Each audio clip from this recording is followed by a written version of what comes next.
We believe that being a defender requires more than building shooting skills on a range. It's also a development of the heart, mind, body, and spirit. Join us as we explore what it truly means to be a defender in your training and in your everyday life. Welcome to Defenders Live.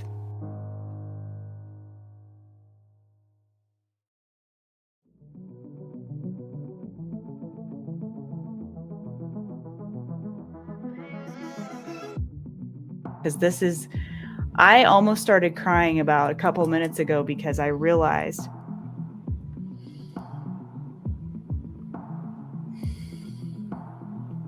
someday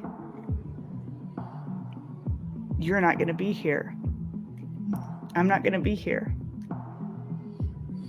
That this will be here. It's a generational problem. I have more work to do, and I will do the work. And I'm going to repair all the damage that's been done that I can do on my watch. And I will do my duty. And that's why I teach the way I do. That's where the passion, that's where the rage to master comes from, because that clock's ticking. Nothing's given to me. I don't know what's going to happen in the next minute. And this has been the most scary thing I've ever done. Nothing even close. Jumping out of planes and fighting, and none of that even compares. But just talking about this and recording it, now I've learned to be vulnerable, which I never learned in my life. I'm 58, and I'm finally doing it. I'll let you see who I am.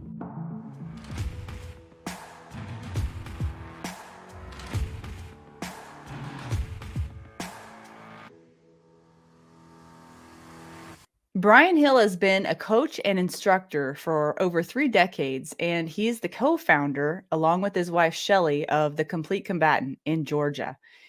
Brian is a highly sought after coach for good reason. He has a way of helping people through his instruction in a much deeper way than just building skills. He teaches in a way that is very unique and makes you face your own fears and learn things about yourself that you never realized. Before he was a coach, he was an MMA fighter. And as we'll learn tonight, he has been a fighter his entire life in more ways than just on the mat. His experience and struggles in his own life have fed his lifelong mission as a coach. And for the first time ever, Brian is going to share his story with the world.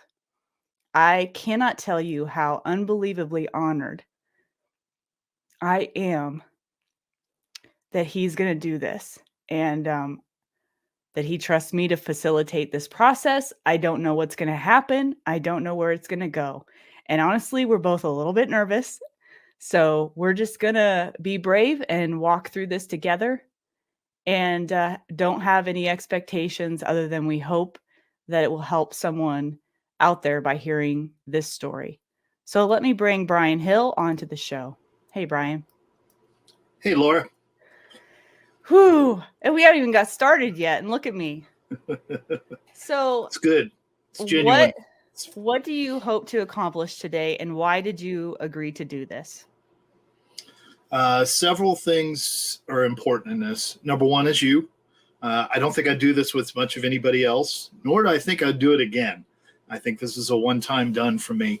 But you and I have a deep trust with each other, and we've done some hard work together. So I feel like I can do this with you.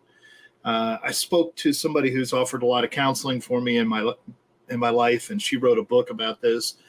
And she suggested that if I felt like I could do it, that it may reach one person and change their life as nothing else has before. And that's what she's found. So that's the reason I really want to do it. And then I often look unhuman from the outside when people watch me train. Mm-hmm. And when I talk about things, I look like this very professional, almost, my wife says, I'm some sort of robot. But I want you to really know what's going on inside. I think a lot of you will be able to relate to the chaos and turmoil that it is to be a human being. But I want this to also to be a great story of challenge and redemption and transformation. Well, and I remember when I first got to know you, Brian, that I was dumbfounded when you told me that you on the inside were full of chaos and passion, because I thought you had it so together, and it turns out you're really good at making other people more important than yourself. And it seems like that's kind of been your mission as you've gone through this. It has. There's several choices with people with tough backgrounds. We can become a perpetrator. We can become a protector. It's really the only choices we have. And I had to find a niche where I could have some importance, make a difference, and not only leave the world as it is, but hopefully a bit better place. So that's what I've always worked towards. And I think it's a need. I don't think I have much choice in it. I have always felt this way, and teaching is what gives me the greatest satisfaction in my life. So one last thing before we officially start. Why now? I was thinking about this morning. It's interesting. This is the halfway journey for me. About 23 years, 24 years of really a tough go. And now I've had 24 years to climb out of it. And I think this is the time where I can be vulnerable. I've been teaching deliberate coaching, which has opened me up in a way that I was very unexpected, frankly, a bit frightening, very fatiguing, because I started teaching who I am. And that's been a very changing thing. And then I keep things that I admire, that I read, the philosophers, they say, be vulnerable, be yourself. And that's not usually how men are. Frankly, not any of us are truly vulnerable. So I feel like I'm healthy enough, and then I'm willing to do this. Hopefully I'll set a good example by doing so. I do not look for sympathy in this. Your compassion is more than welcome. But what I want you to know is that maybe the struggles you're going through are similar. I said one last thing, but I have one last thing. What are the voices in your head? What are you most afraid of, or what are you choosing not to buy into, but are struggling with even right now, just as we're getting into this?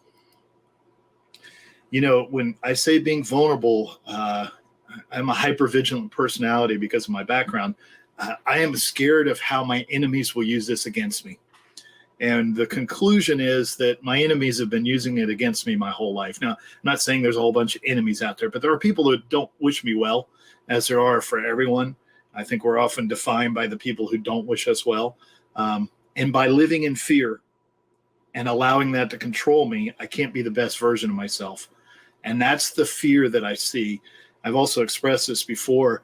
The feeling for young children in this situation is that nobody cares. It doesn't matter. Frankly, I'm shocked to sit here and tell my story, because there's a part of me that just thinks maybe it doesn't matter. Maybe nobody wants to hear it. Maybe it's too much. And those are fears. But I am not fear. I am something else. I am Brian Hill. I am my interior compass that I have built through character and discipline and affirmation. And I will relish the fear. I will follow through. And I will do the best job I can. And Lord knows I'll probably make some mistakes along the way with this. But I'm going to try something new. And hopefully the last third of my life, I can live in a less fearful state, be my more genuine self, and maybe help more people that way. I think that the exercise of you going through this is one of the most remarkable things people could watch. Really, leading by example is what you're doing right now. So I can't commend you enough for that, because that's really hard to do. So where do we begin with all this? Well, the thing I want everybody to remember is that we have a culture where we're talking about people who have been victimized. And I certainly have been in my past life, but I learned to survive it. And then I learned to become, as I turn it, a warrior. And that doesn't mean I fight war. It means that I face challenges wholeheartedly. And the challenge for me began from the moment of conception, obviously. In this story, you'll hear it. It was a difficult path. And I think all of us have this. There's certain portions of this that we can relate to. So I think that's where we start. We move forward from the beginning. I'm going to say things about my parents, and they're both deceased, that aren't flattering, but also I know that they were doing the best they could. And we'll talk about how these things are cyclic and generational, and how they're passed on and they perpetrate themselves, and how it starts from a very young age as we get started on it. So I think that's the place we begin, is with their background. Where did everything begin? Have you always lived in Georgia? No, I was born in Florida, and I was born in a small place called Coconut Grove, and I spent most of my time in Miami until I was about, I guess, 12 or 13, and then we moved to Georgia. So I was a young child in a very international city who was often the only Caucasian kid around where I lived. It had changed very much then. So I have a very different idea of what it was like to be young and in that position.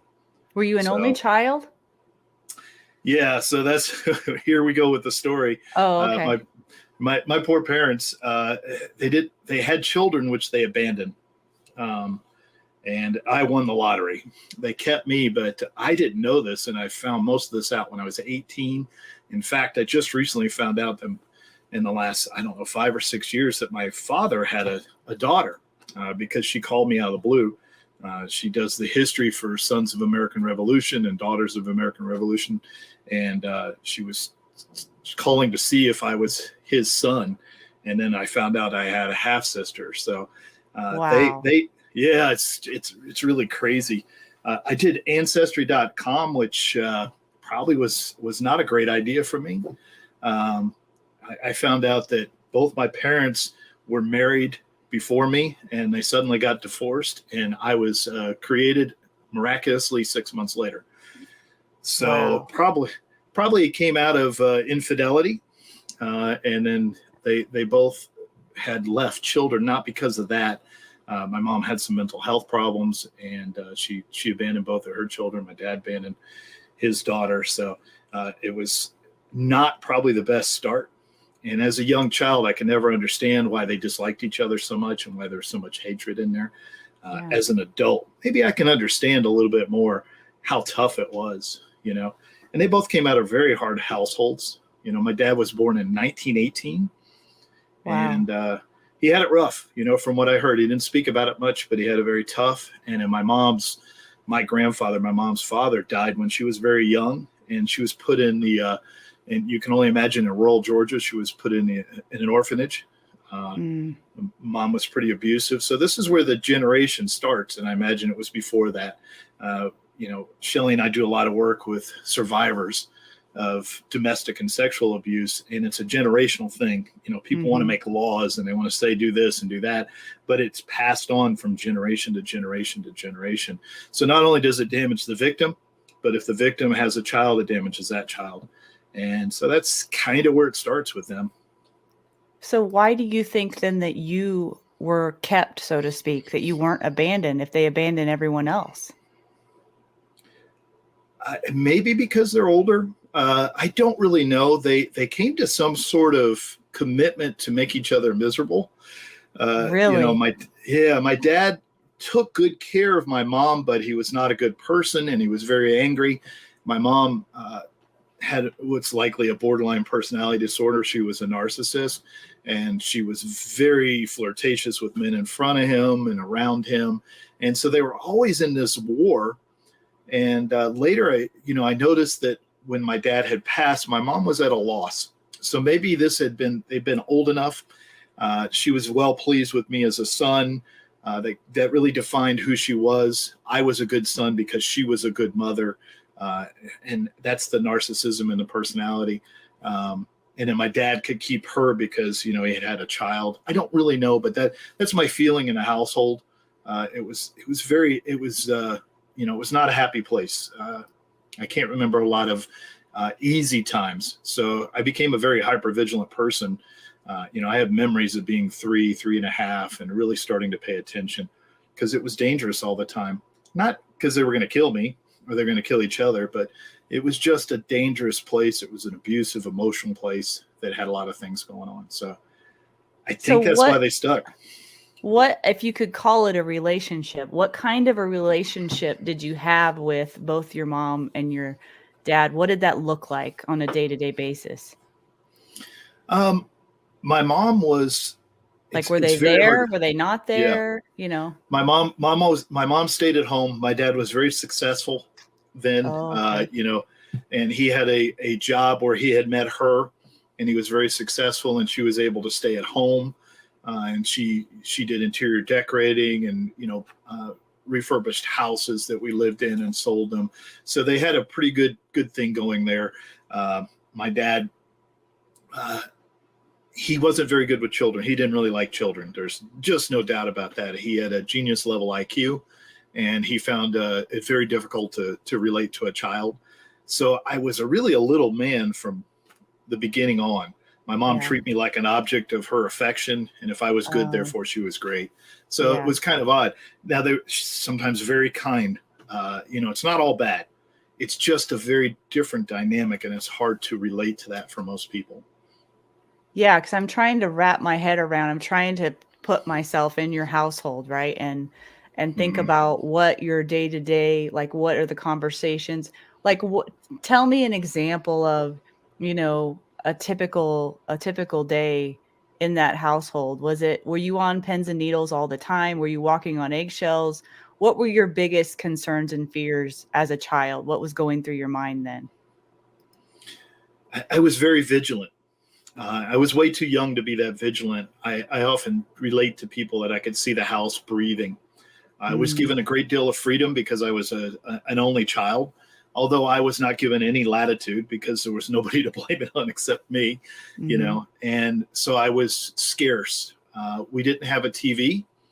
And I have to be careful with this. I don't want to step on anybody's religious beliefs, but my parents were a member of Christian Science, and so Mm. that meant it was a very religious household, and there was no medical care ever. Wow. So to give you kind of this idea of what it was like, days would start off with reading the Bible and then Christian Science interpretation of what you're reading also as a lesson plan. None of it's too bad, um, but I had been outside playing, and I got really hot, and I came in and asked my mom for a glass of water, and she was busy. She didn't really pay attention, and I came back in and I saw a glass of clear fluid, and I picked it up and downed it. In that moment, I had drank Clorox bleach, and I was probably 4. So the response was nothing except to pray over me. So I had ingested something we know that's particularly harmful. I still have problems to this day with my esophagus because of it. Who knows what it did to the rest of me? As I like to say, though, I'm very clean on the inside, and Oh, no. they just prayed a lot for me and hoped it all worked out. Wow. You know, and that's I don't I don't want anybody's religious beliefs to be affected, but to make Yeah. that choice for somebody at that age who can't have anything, and it's a waiting to see if I make it, Yeah. if God intervened or not, if the prayer worked, that's the belief system, but it was very Wow. difficult, you know. I had a lot of difficult lessons like that early. I was out walking my poodle, and a Doberman came and grabbed my poodle by the neck and broke its neck in front of me. And I was very, very young when this happened. So my parents' response to that was, of course, take the dog to the vet, and most people would put the dog down because it was paralyzed. Yeah. It was still functioning. My mom kept the dog. What? She kept a paralyzed dog. So this dog would drag itself by the neck down the hallway, which is just horrifying when you think about it. The suffering put on this animal, but she couldn't let it go because it loved her, you know. And I What a had, selfish thing to do. yeah, and I had no, they didn't counsel me, and they didn't say, "Oh, I know you saw something horrible." They just let me be. So I became mature way before my time, and not in a good way. I had all these anger things that I was dealing with, and then I've lost a dog, and I felt fairly abandoned in those moments. It made it Yeah. very, very difficult. That's not all the time. There was a lot of freedom. I got to run amok. I explored. I had a lake in the back. I had boats. I swam. I took care of ducks that were ailing in the lake because they all got sick because it hadn't rained. But I had good times, but most of it's away from the house, you know. Oh my And gosh, this is crazy because I can relate to yeah, that. Okay. Yeah. Um, Sorry, give me a second.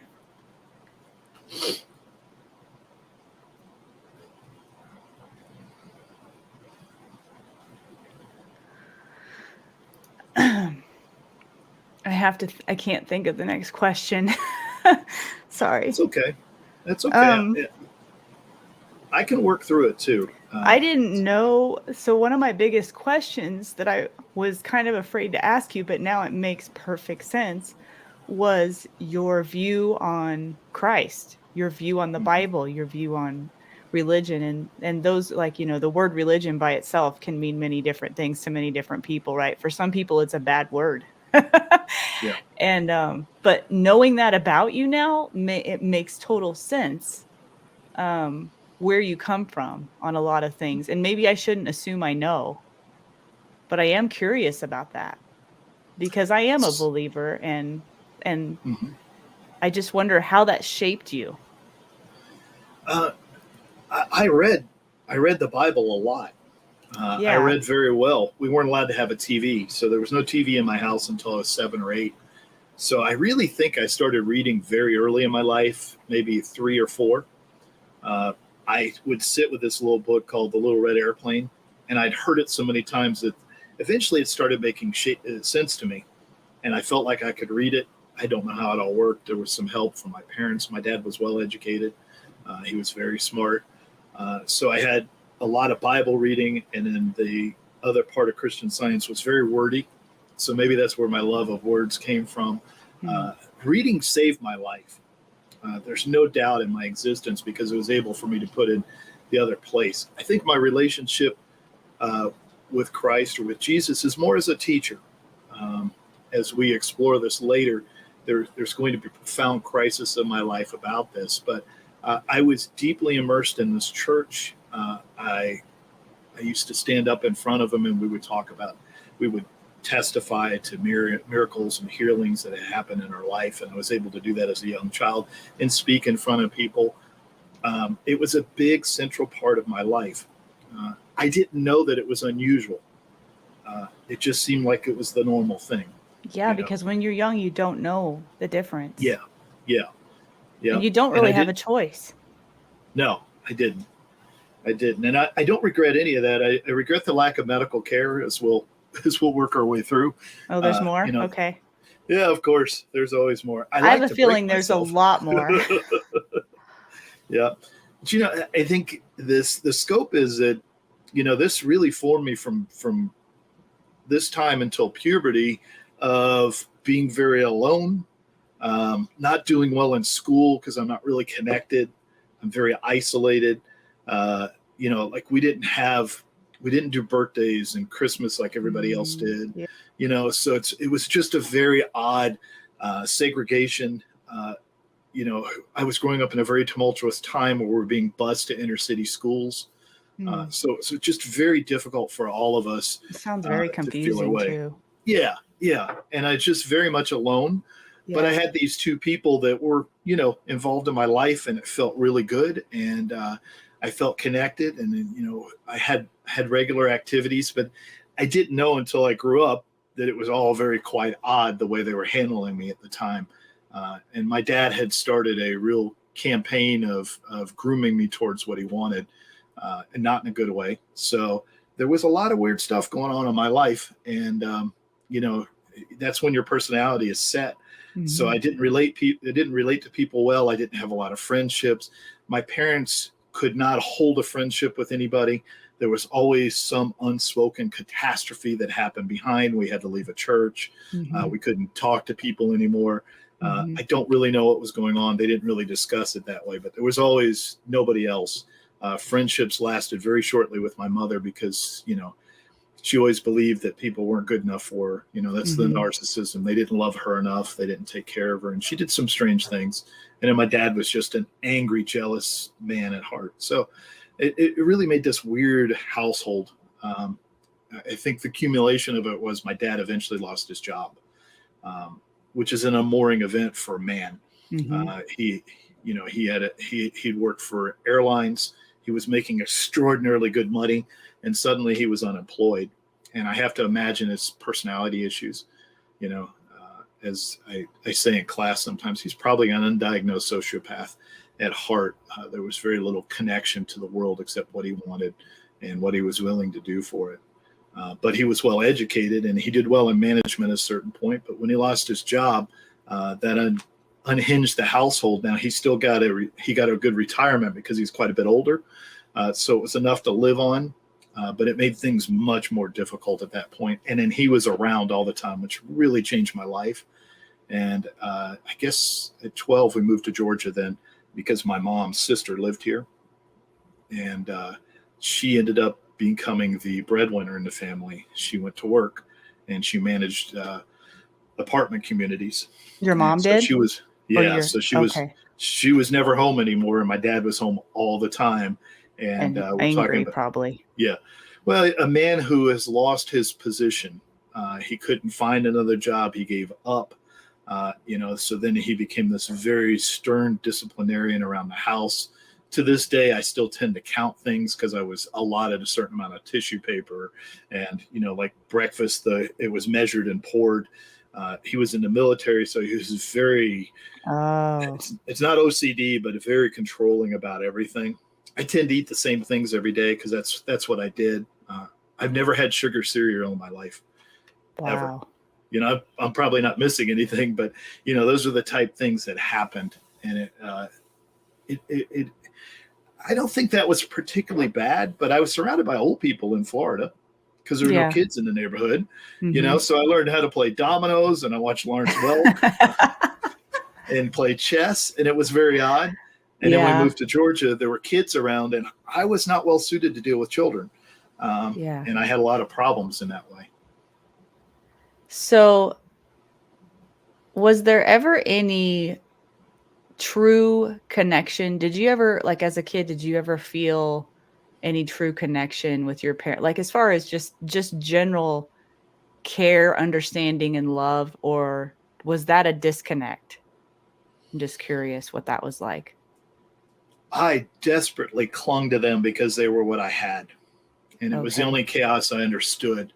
My mom tried as hard as she could to care for me, but I don't think she was capable in the way that most people would say that is. She was kind to me, but I was a reflection of her perfection. And when I wasn't hers anymore. And I don't think there was a lot of that. But I will say that one of the reasons I'm sitting here is in my life, there have been good men that showed me the way, that just appeared in my life. When we moved to Georgia, there was a guy called Mr. Kelly, and he was a World War II veteran. He taught me to play chess. He taught me to think. He helped me to understand what it meant to be a man. When I was very young, there was a religious teacher, Howard Elkins, who was extraordinarily kind to me. I think he knew what was going on. I think he knew where I was at, and he reached out and took care of me. So during my life, I had some good men show up and teach me the opposite of this. I read a lot of Marvel comic books, which are just Greek tragedies. So I started trying to emulate that. Yeah. I really wanted to be Captain America. I think I turned out to be more of Batman, but that's okay. A little darker. But there were times, and they tried. They weren't all bad, and that's what makes it even harder. Yeah. I was always trying to please. I was always trying to make them acceptable with me, but because the things that were going on in my life, I didn't do very well in school. I didn't connect with other people very well, and I tended to act out and have trouble quite a bit. So it sounds like too that when something happened, you might have been the default that got blamed for it, and probably the one that it was taken out on most of the time, even if I can only imagine, because I don't know your dad or knew your dad or whatever. I'm just trying to, it's really a character in my mind at this point because I didn't know him, but I can only imagine that whatever suffering was going on in his own life or whatever disappointments in himself that he had, I imagine projected that onto you. Am I right in thinking that? Yeah, he was less than pleased with me. always. And unfortunately, this is going to take a very dark turn. His baser instincts began to act out against me. That was the big part of this, and then like I had to set my own broken arm. I broke Oh both my bones. God. So I set it myself because there was no medical help. Apparently I did an okay job. How old were you? I guess I was 12 or 13 when that happened. And I was so ashamed that I'd hurt myself. I hid it for a while. And the lack of compassion to allow somebody to suffer in this way. I ruptured my eardrum on swim team. So I had a blown out eardrum that I just had to suffer through, which is excruciating, painful. Can't imagine. I ate a silica pack by accident, and it screwed up my liver. And so I had to work through that. And it was, we're about to get to the really hard part of the story. So I think we all have to get ready. I had fallen incredibly sick. I was feverish and I was hallucinating. And my parents would sit in a room and read the Bible to me. And I found that at least there was some connection. They would read aloud to me, and, no painkillers, no aspirin, nothing. Just get through this and pray. And the way Christian Science works is you're supposed to align yourself with God. If you do that, then you'll be healed. And so if I didn't do that, it was always on me, that I was failing constantly. And Wow. they sat with me. I was deathly ill. I don't know how any parents could do this. I was deathly ill, and they both read. And my mom had gone to bed, and my dad stayed with me. And this is, I've never admitted this before, but my dad molested me in that time. And I'm not going to get into the details, but he did molest me. And there is no little rape. We talk about this in society. There is no little violation. And it's worse, if it's somebody you don't know, but the likelihood is it's somebody you do know. And it's even worse when it's your relationship. And it's worse when it's a parent, but it's even worse when it crosses gender lines. This was a devastating event that he had been preparing me for my whole life. No way. I could see the grooming and this pattern of him getting ready to do this. And this hit me at puberty. So it really, it screwed me up, to say the least. And I had lost somebody who I trusted, had now betrayed me in such a way that there was no going back. And so now I was really lost, but I had to live with that person. And that's incredibly difficult. It was very lonely. There was nobody to talk to. And my life basically went off the rails at that point. I had problems before that, but it was very, very difficult to function.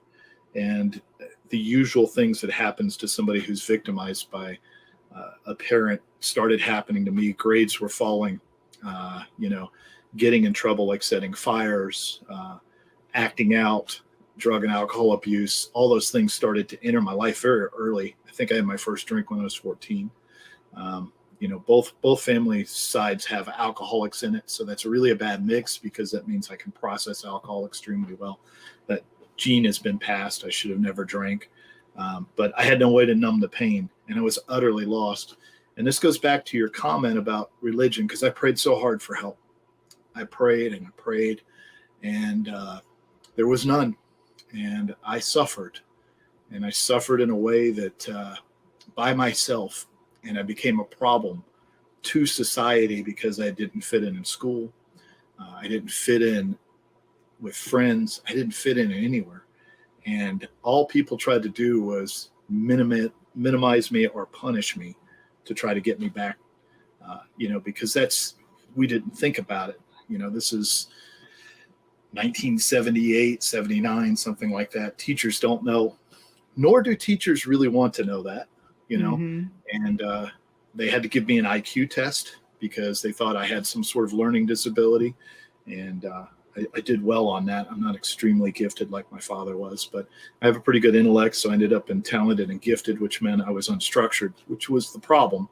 My life was utterly unstructured. My mom had abandoned me to this predator, and she worked constantly. She never came home because she couldn't handle him. And She it just was left very you there difficult. with him. Yep.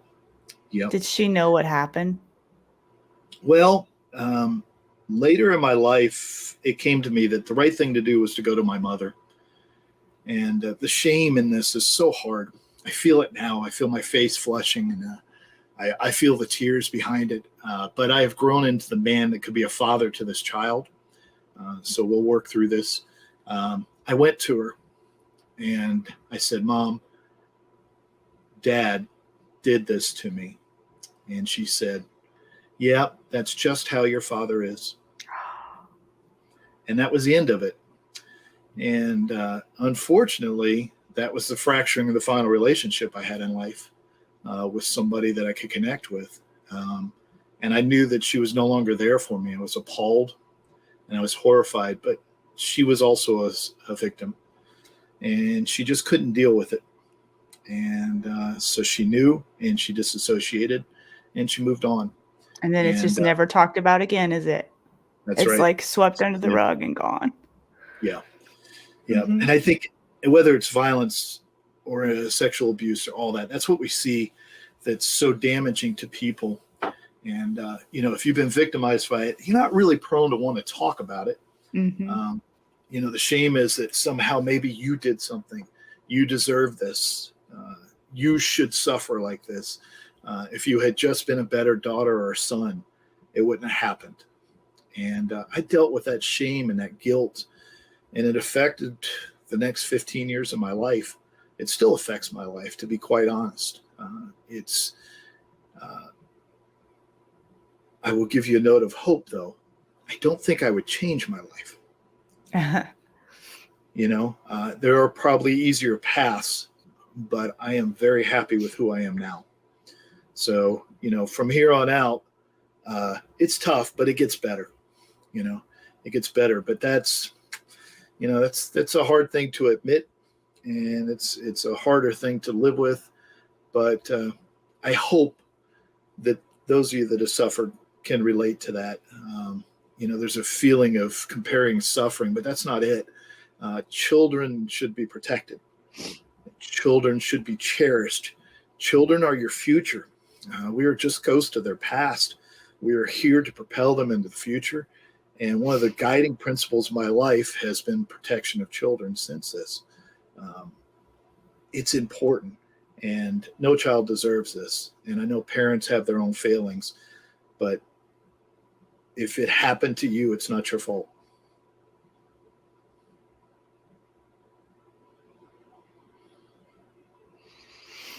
Whew. Yeah. Yeah.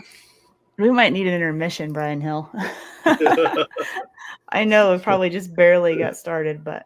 Well, we're doing fine. Do you know what I felt in that moment when you were telling that story? I got so angry.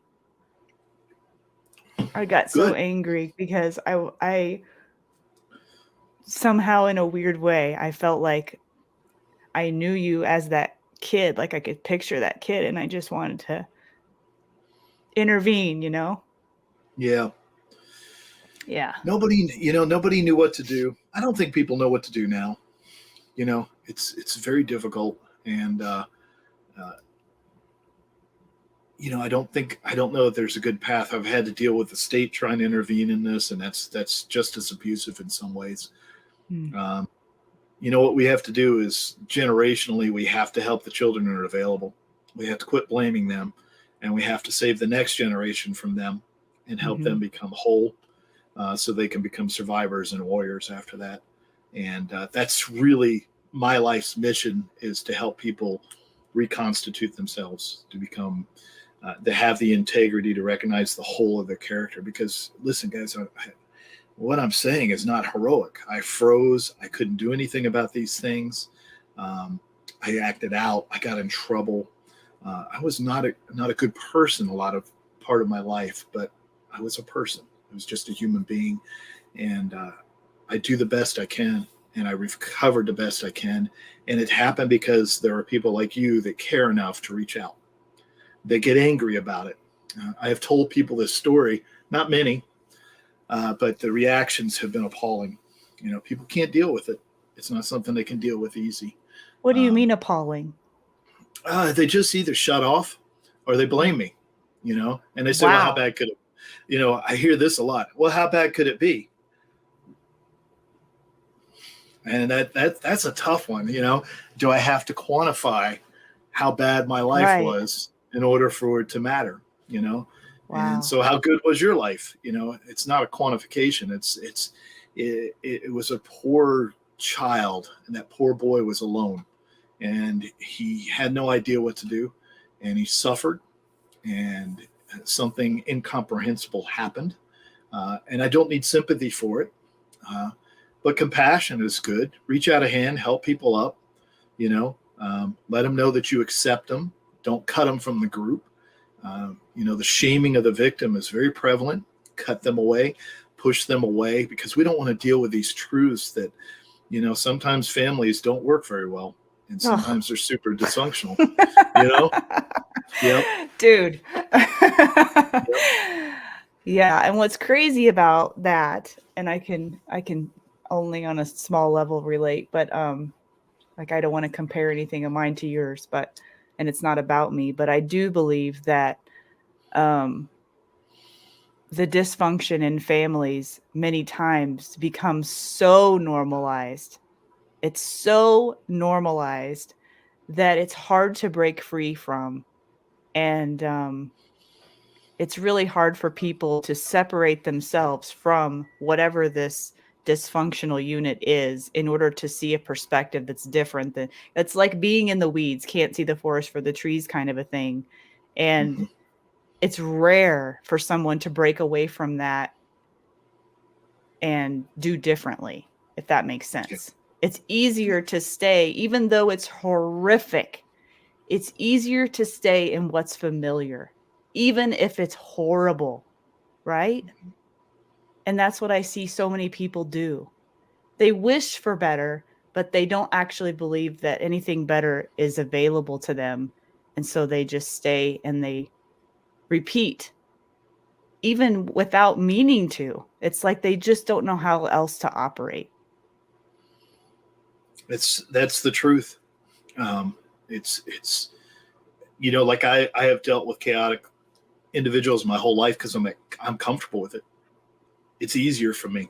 Uh, my in-laws are so normal. They may be very uncomfortable.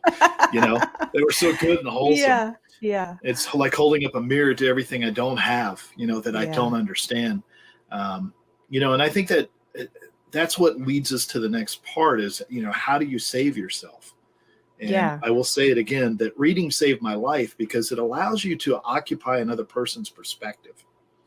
Mm. Um, whether I'm truly empathetic, I'm a very good judge of people and their motivations because I watched two parents my entire life and I became a silent stalker of prediction of behavior, which is a part of where my teaching prowess comes from. I can look deeply inside of people. And I looked and, I had this introspective vision because I'd read so much and I'd occupied these vast adventures in the hero's journey. And I knew I had to leave home and I knew I had to be uncomfortable. And I knew I had to go into that dark cave and face that dragon because there's not one journey that's not like that. Whether you're Jesus or a Knights of the Round Table or Mm-hmm. Batman, there's always this thing that you have to go fear, Yeah. that you have to do the right thing. And I knew at my heart I was a moralist and not an ethicist because society had failed me on all counts. There was no help from society or others or relationships. So I had to find my own moral compass. And I could feel that I had two really different choices as they laid out in front of me. I could become something that would make the world better, or I could become something that would make the world a worse place. And I'm going to speak of evil for a second because most people don't truly understand what evil is really like. It is not this malignant thing that comes against you. It is callousness. It is the lack of caring. It is the lack of compassion. And it is doing what serves you best above all else. And there's a hole inside of broken people. And we can't fill that hole. So what we do is try to make one in you so you can relate to us.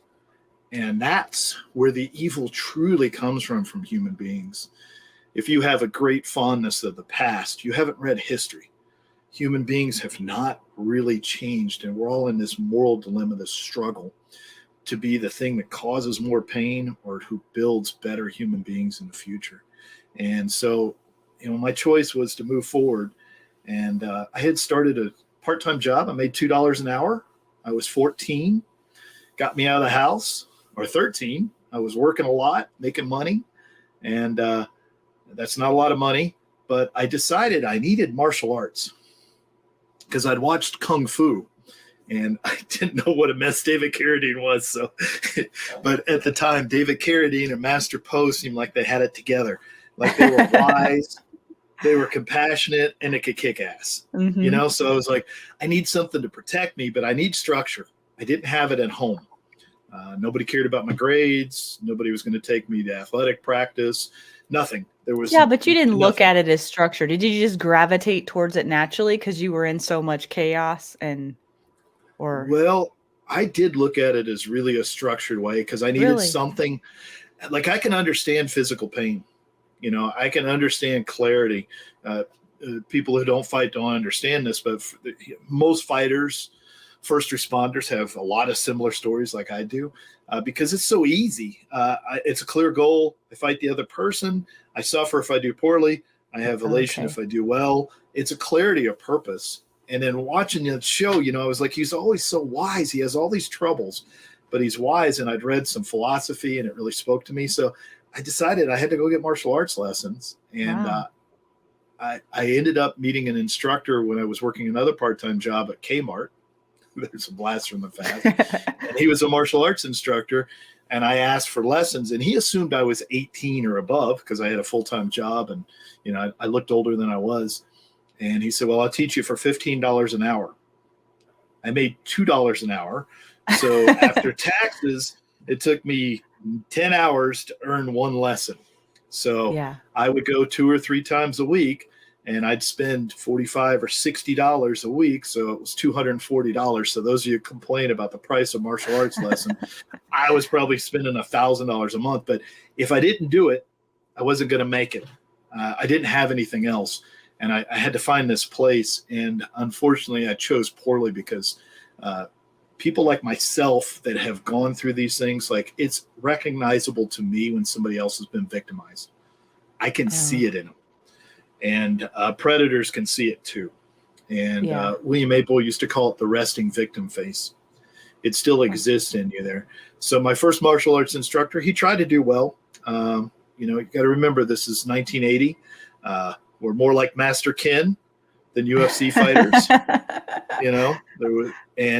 he had some drug and substance abuse issues and some problems with his wife. And so he beat me up a lot, broke my nose several times, broke my ribs, really beat me. And it wasn't a class. I was getting private lessons. So I took pretty good beatings for that. And eventually I had to quit. I just couldn't go anymore. I got too scared, but we don't get much snow in Georgia, but I walked nearly 6 miles to go to practice. That's how dedicated I was to doing this, to pay this money. It only happened a couple times, but I had to walk down a large superhighway here in order to get to his place. And he was shocked that I showed up. So I was this great connection, but I couldn't go to another martial arts school because I wasn't old enough yet. Nobody would allow me to sign a contract. And I tried to lure my parents into signing me up, but they wouldn't do it. They just, I played some sports, but it was all on me. When it was in high school, I had to go out by myself. The worst is I ran track and then they made me walk home. So you can imagine running track and then you got to walk home 3 or 4 miles. My mom had the only car. Work was the most important thing in her world. And that was it. Oddly, my dad would take me to swim practice, but in retrospect, I know why he was doing that. It falls with the predation. So he was there to watch. So that takes that wonderfulness. It takes all these memories and just charms them right into the trash can, unfortunately. But I tried to be a good athlete. I couldn't. If I graduated from high school, it would have been in the electives of physical fitness and wood shop. I worked in shop a lot and I went to class. I had a really good coach named Coach Waits, and he taught me how to exercise. I was kind of a chunky kid before this. And he taught me how to run and how to jump rope, and he wouldn't give up on me. He was a hard man, and that's what I needed. He stayed with me. He got me to exercise, and he taught me to love it. So I had a new outlet. So I'm doing martial arts, getting in great shape. I'm starting to assert myself into the world. I'm starting to not be that victim because I always wanted to Yeah. disappear, you know, Yeah. and now I'm doing it. But I didn't relate to people very well, you know, so I decided, well, if I can get a job teaching martial arts, maybe that's the right thing to do. You know, maybe I can connect to people because being introverted and kind of messed up, that gave me a reason to talk to people.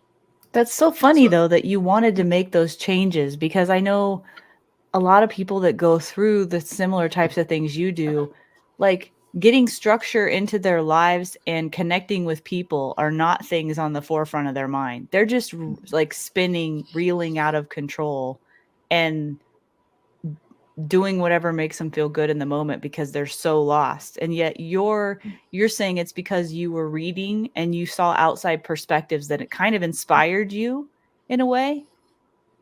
I knew there was more, you know, and Yeah. I wasn't satisfied, and I was living in so much fear.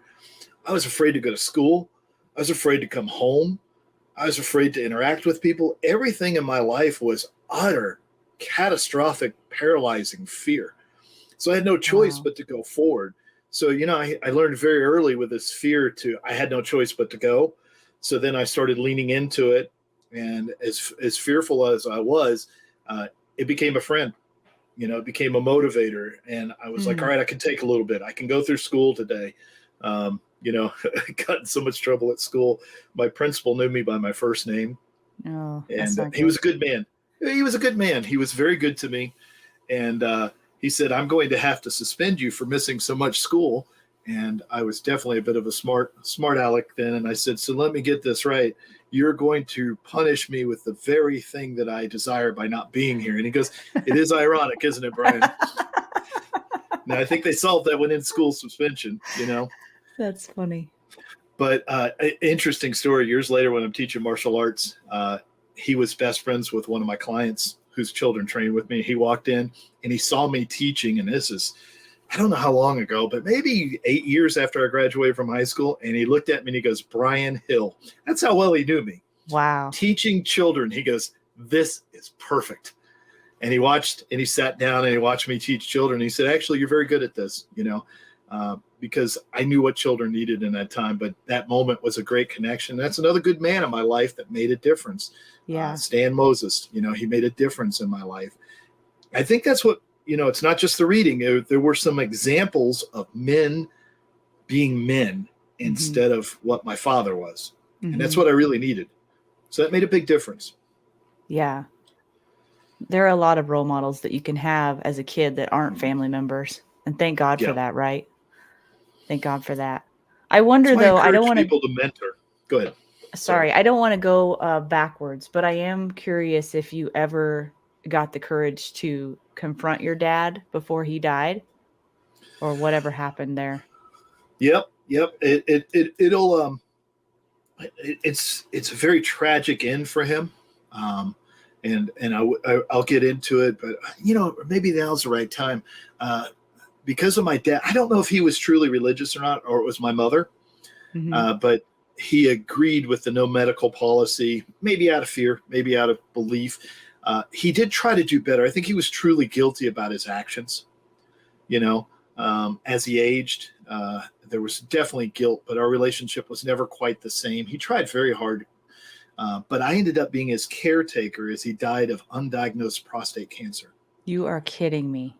So my mother and I had to take care of him at home while I was running a business. I'm 30 years old when he's dying because he was so much significantly older than me.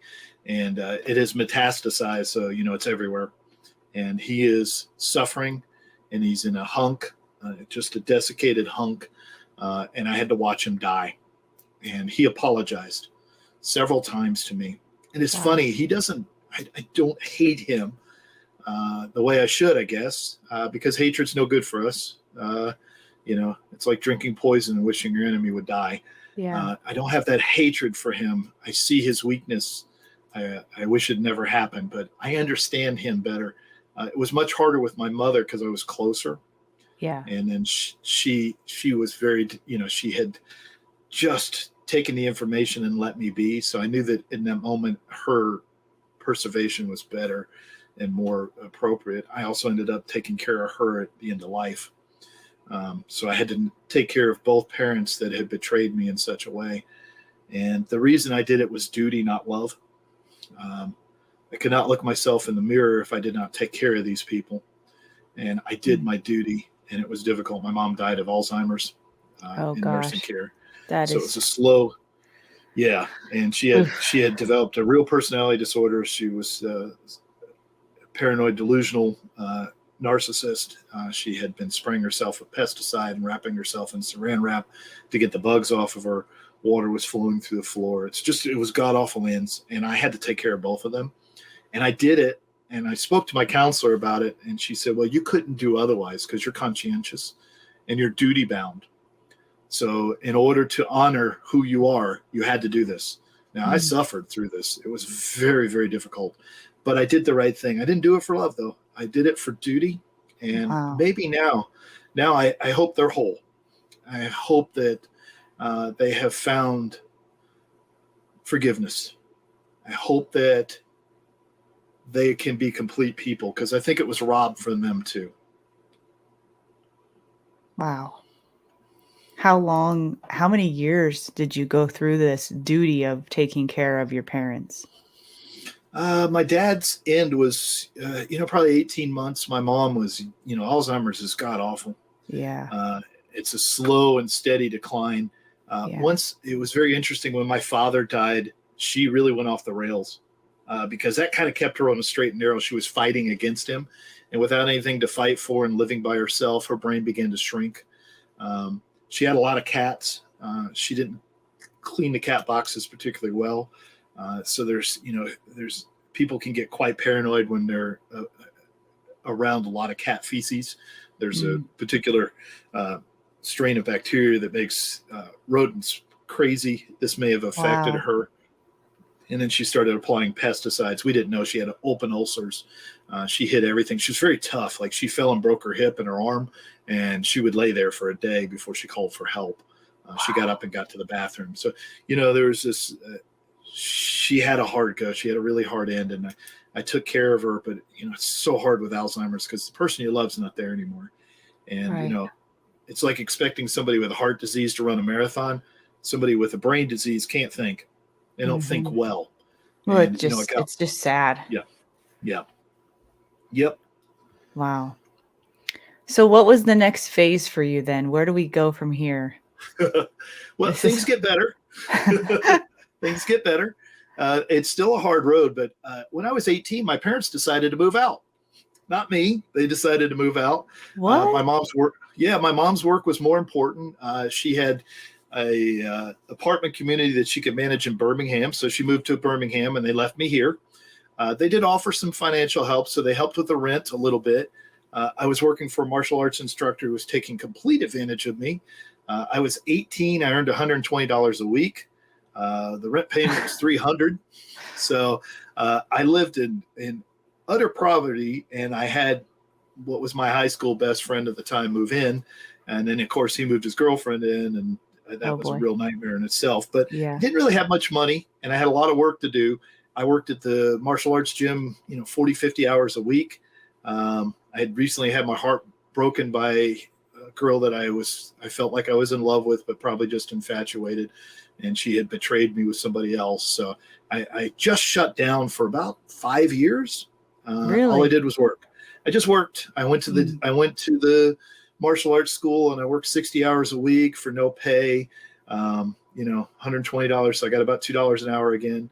And I really didn't have any money. I couldn't go out, couldn't date, couldn't buy things, barely had enough food to eat. So I really learned to suffer in austerity. I had become the martial monk that I wanted to. I did have a little phase of being a breakdancing instructor. No. Oh, we need a Yes. video. Yeah. Yeah. And I had a commercial that was national, and then I had quite offers of teaching breakdancing because I had this martial arts instruction, so I knew how to teach people. So I made a lot of How money is this breakdancing not for a part of while. your classes? This should be I part of your know. classes.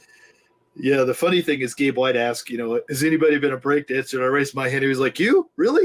But it was, I could teach. And so it doesn't matter what I teach. I could teach martial arts. I could teach dancing. And I was in the newspaper. I was on TV. I had commercials. Not a big deal, supporting roles. But I didn't have any fear when it came to doing these things. So I did them. And I made some money on that. And then, that went away. It didn't last very long. And I just went through this, 5 years of not really having money, but teaching a lot, being used by my instructor. And I started thinking I should go into the service, that it was, this wasn't going to work out. But my instructor was using me. He knew all the buttons to push. And he was like, you're going to be the world's greatest instructor, and I'm going to put you at the top, and you'll be like me, and you'll be famous. And I was in charge of his world headquarters already, because I was so involved in teaching, because it's the only thing I had. I had nothing else except running that gym. I didn't have food. I barely had a home life. I had friends that were associated with work. So I threw myself into this, just making it as best I could, because it also removed me from all the pain in my life. Right. Allowed me to work with other people. And I was pretty good at it because I had this drive to do it. And so at some point I'm running a 300 member Taekwondo school. And you're how old? I'm 18, 19 years old. So I made some bad mistakes, I can tell you that. But I made some good ones. I really learned how to teach, and I got repetitions that, I often say it, but nobody understands. I have taught for so long at such a level that nobody is even close in the firearms industry as far as instruction, because I just lived this, 240 hours a month, and that's roughly 3,000 hours a year of just teaching. And I was so driven, I would get there early, and then I'd leave, and I'd train on the way home, because I had nothing else, So what good. did Brian Hill look like then as an instructor? Give me an example. Like, pretend to be yourself when you were 18 as an instructor. Well, Brian was very full of himself, in a lot of ways. I had a humility, because I had been so broken, but I also was, physically fit. I was always chasing the fight. And I was always very much a non-traditionalist, because tradition has never worked, never will for me. The tradition of the family, the tradition of religion, nothing protected me. So I'm not a big believer in tradition. Just because a bunch of other folks did it doesn't mean it's going to work. So I was always seeking a new way to get better at things. And there was a lot of fighting. My gym was very, very good. We fought a lot. We did a lot of sparring. I was very technically competent, but I had a certain charisma that people gravitated to. I always seemed older, from when I was very young, because of what I experienced. And I always put them first. But I used to have on Monday nights, training was so hard because they made me take Sunday off, and I was miserable. So Monday was always hard. It was hard training. And so I had a banner that said, "Welcome to Hell Night," which is really stupid, And I really push people hard, but this is the 80s, and we don't know better yet. And we're training very hard, and I'm going to tournaments because it's the only thing I can do. And I'm sparring with everybody, and there's a big group. There's like 11 or 12 schools. So it's a big community, and I kind of fit in, Yeah. So it works until I don't that fit kind of in. probably became a new family to you, didn't it? Yeah. But I can't take instruction well. I can take instruction, but you can't tell me what to do. It's definitely got to be my idea. I can relate to that. Being free was great. Teaching at that level. Since I got results, I was able to do everything. But this is something we'll hear in my story is I'm not a political animal. So the politicians usually get me in the end. They're better at creating alliances and getting their way. And I don't really think about that very much. Oh, yeah. I'm not very good at that. And so I often fall prey to people using me. And I think that's part of, when you're victimized like this, you fall prey to users constantly. And my instructor was using me. And I thought maybe I should go join the service. But this is the moment my life changes for the positive. I was going home and I got hit by a car on my motorcycle. I had gone to Kroger and I bought a jar of spaghetti sauce and spaghetti. And if you've ever been a poor person, you know how important that is, because you can get a lot of meals out of some noodles and some spaghetti, and it was delicious, and my cooking skills would allow that. And I put it in my jacket, and I exited the wrong way from the parking lot. So as I came down the road the other way in a thoroughfare, a woman in one of those beaver board station wagons hit me, and I was doing 55 miles an hour. She hit me right in the leg. The bike disappeared. I had a very clear thought that if I don't roll, I'm going to die. So all this martial arts training comes to play. It saves my life in that moment. I do a front roll. I roll 168 feet.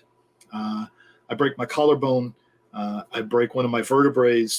My ankle is shattered. Both bones and the ankle itself is shattered. The motorcycle is totaled through my leg. I broke my hand, but I rolled 168 feet. I didn't get any road rash, so that was good. And then I came to rest. And the first thing that happened to me is I could hear my shoe exploding because the swelling was so rapid. We had those Velcro shoes back then, and the top thing broke off. And if you've ever broken your collarbone, it's god-awful pain. So I knew I was really messed up. I couldn't feel my leg because it was a compression injury. I couldn't feel it. But the collarbone was awful. And the lady who hit me ran up to me and pointed at me, and she said, "This is all your fault. You came out of nowhere." And there was a good nurse there, and she said, "Get her away from him." And she took care of me, and they called an ambulance. And they put me in the back of an ambulance, and they're like, "What hospital do you want to go to?" I was like, "I can't go to the hospital. I've never been to a doctor. In my entire life, I've never been to one doctor except for a physical for athletics, which is not going to the doctor." And they're like, "Son, you have to go." And I said, "I have no insurance." And they said, "That doesn't matter. We're taking you." And they took me to the hospital. Now, unfortunately, there were a couple of gunshot wounds that came in before me. So I laid in the hall with a tourniquet on my leg for a long time. And nobody was there. My parents lived in Alabama at the time. So I had somebody call my house, and my best friend's girlfriend showed up, and she nearly fainted when she saw me, and she didn't know what to do. So I laid in a hallway for 4 or 5 hours conscious with just a broken wrist. Gosh. They had to take MRIs and roll me over the clavicle. And this is my persuasiveness. I got one of the orderlies to get me some water because I'd lost so much blood. I was really thirsty, which means when I woke up from surgery, I threw up everywhere. I didn't know if I was going to have a leg when I went to sleep. And I didn't know if I was going to make it. I'm 22, 23. Okay. I don't know if I'm going to make it. So I went from a stellar athlete, and now I'm nothing. Wow. And I went to sleep, and my parents did something really well. They fought for me in this moment, probably because they were afraid of the medical establishment, but they wouldn't let them amputate my leg. So they were supposed to take my leg off below the knee. And they found a Navy doctor, Dr. Sabrin, and he said, "I can fix it," because he was used to fixing these type of injuries. You know, compression injuries are really difficult, crush injuries. And an athlete never comes back from the injury I've had. There's no way to be an athlete. So it's remarkable that I can walk in the first place. But he said, "I can save it." And he did. So I woke up, and my leg was still there, and I was a mess, and I had no idea what I was facing. But then I was a cripple. I was in a wheelchair. Everything that I believed in and I held on to was now gone. I was not an instructor. I was not a martial artist. I was a cripple. And in that moment, I faced death. I faced it truly and well. As the Indians say, I sang my death song. I really felt like I wasn't going to make it. So from that point forward, there was a new life. It's as if I had a new chance. When I woke up, I had a new chance. And there wasn't a lot of feeling sorry for myself. I got through it. I was as useful as I could be. My friends were good enough to take me out occasionally. I spent a lot of time in a wheelchair, but I continued to teach. I went to the gym. I couldn't do it all the time. I would stand on one leg and demonstrate. I just wasn't going to accept it. And the doctor kept telling me, he said, "You're probably not going to walk." And the insurance company said, "You can get a big settlement, but you're going to be crippled for life." And this is probably a very silly thing I did, but I settled for very little money in the moment. I settled for my medical bills and about $70,000, which I could have gotten significantly more. But I was afraid that if I believed what they said, that was it for my life. I was going to be a cripple. And I wasn't going to accept that. And I was like, I fought harder fights than this so I can come back. And I began to train myself. It took 18 months to get back to normal. I have never given myself an excuse. I live in pain every day. Because bone pain like this never goes away. It is a constant companion of mine. I did I not was know that. I don't let anybody know. If you watch me on the range, you can see it. I get tired. I start to gimp a little bit. I was told I wouldn't walk, so I walked. And I was told I wouldn't run, so I ran. And I was told I'd never fight again, so I learned to fight on the other side. I have a stubbornness complex, obviously, and I fought. Now, it limited my athletic ability. I was never the athlete I was before because you can't come back from this sort of injury. This is a career ender. We've seen it in MMA where they kick somebody's shin and their ankle flips around. It's an injury that can't be come back from. So I got to fight. I still got to be a martial artist, but now I had humility. I was less, and I could relate to people better. And my function became coach instead of fighter. I still fought very hard, but I could connect to people. And it allowed me to be present for them. And it allowed me to be a better coach. So I still credit it as maybe one of the best things that happened to me in my life. Maybe that's me being nice about it, but it did change the direction of my life. And I think in that moment I was transformed. And I think it was, you got to be careful what you pray for, right? Yeah. You don't get what you want, you get the experiences you need. And apparently that's the experience I needed, but it made me a better human being, and it corrected the course of my life. Now I had some very low moments. I have to say it. I drank too much. I was suicidal at times. It was very difficult.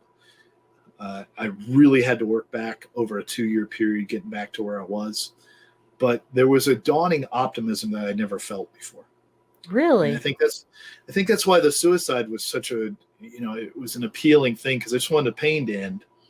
But also I felt like maybe there could be more, and there was more, So I found a way to come back, and then I no longer accepted being utterly broke. I took extra jobs.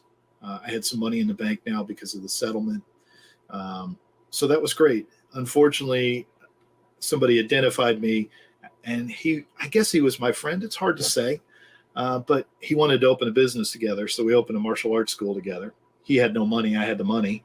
And it was very tumultuous. We didn't get along very well. We spent a lot of time together. We lived together. Eventually, he opened a school down the street from me behind my back, luring most of the clients away without ever telling me. So it's a heartbreaking change in my life. Did you have a feeling about that from the beginning? Looking back? I was so used to being used that I welcome it. Yeah. That's really the truth of it. At least I had some value in that. And, I saw how he treated everybody else, but there's always that specialness. You think you're going to be okay.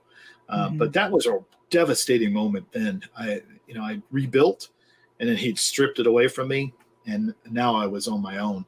But the good thing is that, Shelley entered my life at that point again. And this is right around where my dad's starting to pass, and I'm taking care of him. So I've got this really, I'm trying to get through the gym, and I'm taking care of my father. I'm drinking too much. I'm going through these things, and I'm starting to coalesce as the adult I am now. And I'm fighting. I'm just not giving up. I'm just taking another step. I'm trying a little bit more. One of my great guilts is that when my father passed, I had been out the night before because I just couldn't take it. And I went out drinking, and then my mom called me and she said, "I think your dad's gone," because I lived right next door in an apartments community. I came over and he was passed. So I always feel rather guilty about not being present for those sort of things. But it was really a transformation, to suffer the loss of a parent, to suffer the loss of athleticism, to go into business with somebody you're not well suited to, and we both have to dissolve it. So it kind of opened me up, and thankfully I had gotten serious enough in my life to recognize, despite all my promiscuity at that point, because that's part of survivors, I couldn't form a relationship with anybody. If I met somebody, you didn't have any kind of good example for it. I was good at the beginning, I was good at the end, but I had nothing in the middle, and I would sabotage it and apologize. I know I hurt some people in my life by doing that. I just didn't there was no way I could be healthy enough to be present for a relationship. Yeah. But Shelley entered my life, and she was if you've met Shelley, she is an optimist, and she glows with an inner joy. And when I went Yeah. to ask her out, I knew I was asking what I call a marrying girl out. There's two type of women in the world, those that you date and those that you marry. And I'd never dated anybody serious in that way. And when I asked her out, I knew the gravity of it. And she had known me since I was 17. So that's not a great thing. She'd watch Wow. me date. Yeah, she'd watch me date. So, I took a little convincing to get her to go out with me, and she was in a pretty bad relationship. So that was the first time I did something adult-like. I guess I'm 32, 33 when that happens, somewhere in that range. And some of these timelines are starting to mix together, but it's okay. And then I started moving ahead. A friend of mine had closed his martial arts business, opened it to me, said, "Hey, why don't you come in and teach?" I'm not healthy enough to do it. So I started teaching again because I was having real problems when I wasn't teaching. I was working a bar as an extra job. I've been in law enforcement, which I don't talk much about because there's not much to say. It just wasn't for me. I spent some time in it. I did the best I could, but it didn't work out very well for me. But I was working extra jobs at bars until 4 or 5 in the morning, around a culture of alcoholism and drinking. And so I had to kind of grow up to be with Shelley, and it caused some real problems in our relationship. Some of them as being a victim. And she was the first person I told my story to that didn't just shut down or throw me out, and she listened. And as we had relationship problems, she did the one thing that I really needed. She reached out and got me help. And she found a counselor that could help me. And we went together and we worked through it. And she was brave and she was honorable. And I know I hurt her. And I know it was a hard thing to go through. And people ask me why I am so committed to her. I've never met a person like her. I've never met somebody better and pure of soul, who loves so deeply that would take a flawed human being like myself. And despite all my flaws, stay with me and help me grow and help me become a better person. I am indebted forever for that. When she goes, half of me will go, and then we'll find the next adventure together. But, it's funny. I talk about all the hard stuff and I can get through that. But this is what matters. She made the difference in my life. And she showed me a better path, and she found a way, and she found one of the best people as a counselor. And I had to do the hard work. I got to tell you, I didn't like it.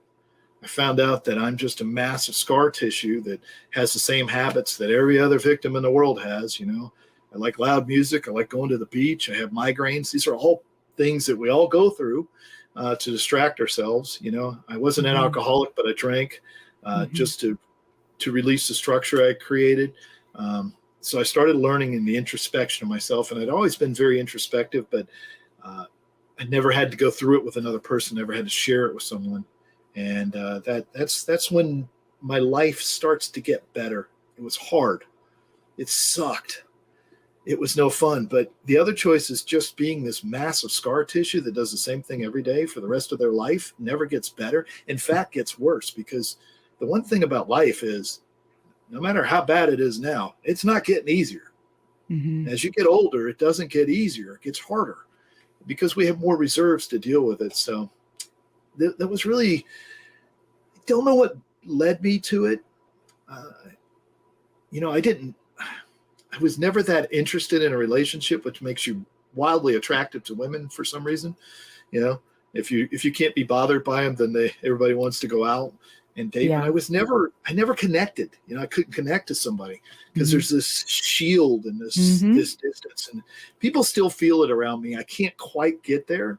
I'm getting better about it. I think this is part of the process, but she was the first one. I said, I'm just going to go for it, and it took a while, but 5 or 6 years before our proposed marriage, and we'd been living together, and we'd gone through jobs, and then my gym being closed and my partner betraying me. But we worked through it, and we rebuilt everything, and she's my rock. she's a good person, and we all have our flaws, but I've been incredibly blessed to have her in my life. Yeah, she's definitely one of a kind. I've never met anyone like Shelley Hill ever in my life. And I mean that as a compliment. Yeah. And I can't tell her story. I don't know what it'd be from her side, and I'm highlighting and glossing stuff, but just Yeah. know that, that's it, that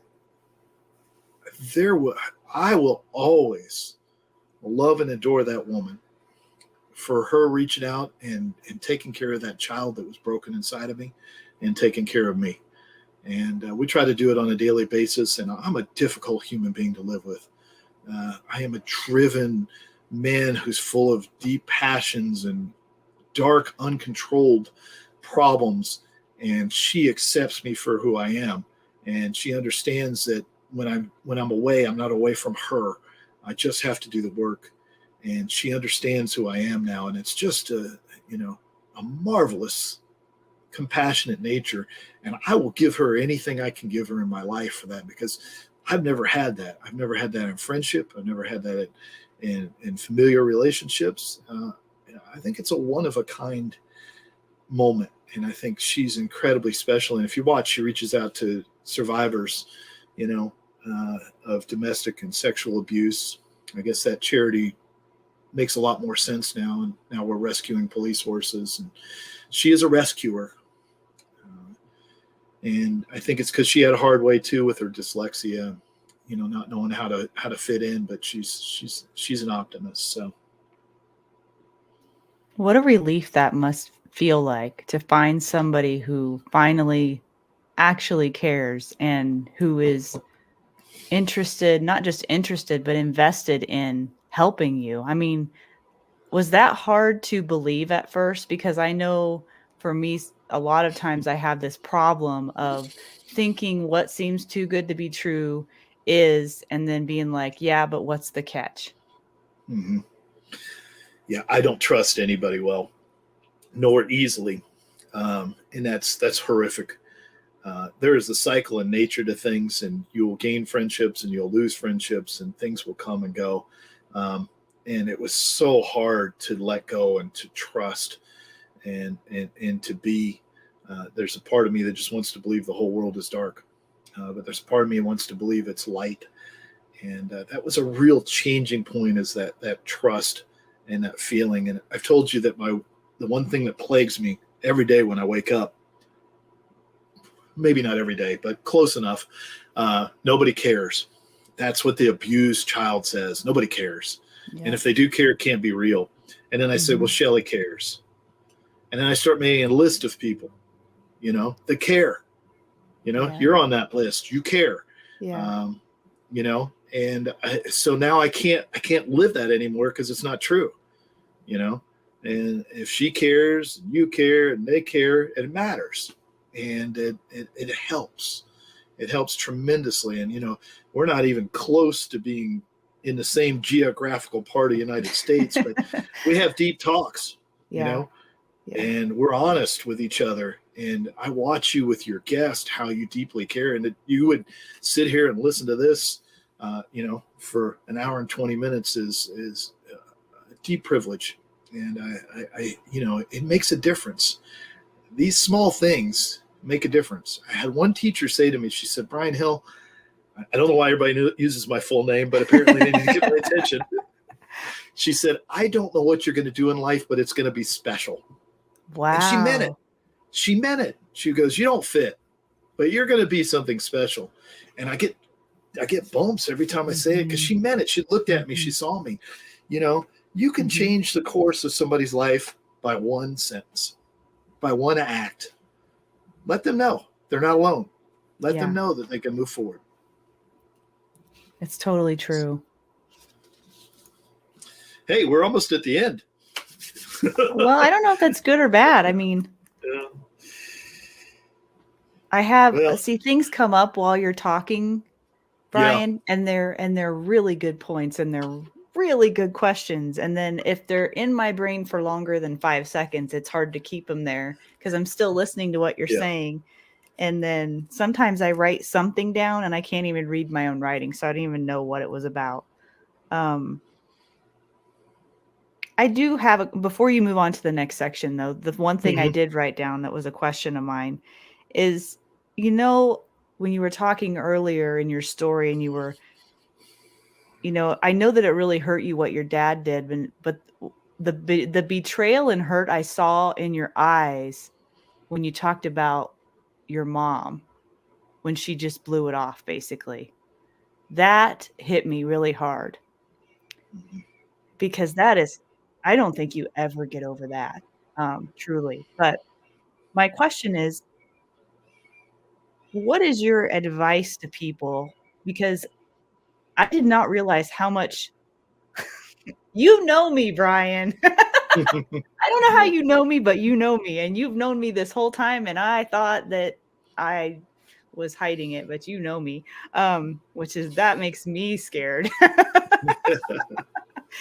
So, but my question is then, how do you or do you ever get past that kind of betrayal?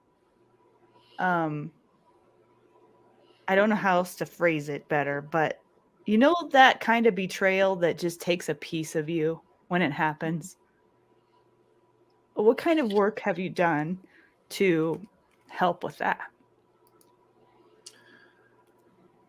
I hear the pain. It is. I think for me, I was very angry, and then I had Mhm. to take care of her, which is even worse. And then she was really not there, and there was nobody to talk to about it. And then she saw me as her father quite frequently. Um, but what I saw at the end of her life was a scared little girl that lived inside of her. She was an abused, flawed human like I was. And she didn't have whatever gift, blessing, answering a prayer that I had. The education made a big difference. Um, the unwilling to bend, to learn to fight, the clarification of that, the deep philosophies all help. But I see her as that poor little girl. She loved her dad so much, and Mhm. he died, and that was her betrayal. And when I asked her, what I did was confront her with the truth of her life. And she said, I can't do that. She didn't say I betray you. She says, I haven't been able to do it on my own terms. I certainly can't do it for you. Mm. I am a disassociative human being who's not present for these things. And I have done the best I can. Mm. And she couldn't she loved me, but in her own way. And as an adult, God, have I made some bad mistakes. I've hurt some people. Um, I don't think I'm a hero of my story. I think I'm somewhere in between, and I've hurt some people pretty bad, and they've hurt me too. People have hurt me too, but I can't hold on to those cycles because I'm going to perpetuate them, going to pass them on to the people that are important in my life. So part of it was recognizing where she came from. The other part is recognizing the fallibility of all of us. And then the final part, I think, for us to really grow is you got to let go of it. You got to forgive it as much as you can because it'll poison your whole life. And I refuse for my life to be poisoned by that moment. And I struggle with it. Uh, and then I try to set the good example. I find people in need, and I know the person that's been hurt, and I reach my hand out instead of pushing it aside, instead of telling them they're not worthy. And it happens to be through martial arts or shooting. But when their hand is out, I reach out and I grasp it and I pull, and I listen to them and I pay attention to them, and I know what their pain is. It's got to be similar, and the world is full of this hurt, and we won't let evil survive. But those of us that need to help other people, and through helping other people, it's the most selfish of all acts, because when you help somebody else, you feel good first, and it Mm. sets you on this. And when I don't feel like being a good person, this example, this discipline is here for me always. That this is what I believe to be the truth of life, that I can make a difference, and I will not be that small person who wants revenge, that small person who hates, that small person that small child that had no father or mother. I can be both to me in my age. That small child in me, I shelter and I defend and I take care of him and I give him everything that he wants. And when he rallies and says, Mom didn't love me, it's okay. I love you now and I'll take care of you. And when I see other children suffering through that, I reach out in the same way. Is there any greater cause than to be a servant of children? I don't know. And I'm an odd man every because human has a child living inside them. Yes. They do. Yep. And that's the first one. Take care of him or her. I'm telling you, they're controlling your life and you just don't see it. So, the excuses that we make can't exist if we start our self-help process. And self-help always says what? Help yourself. Start getting better. Because a dysfunctional human being is dangerous. And a selfish and a callous human being is dangerous beyond all belief. And a self-interested human being is even more dangerous. And we must... Especially a smart one. Yes.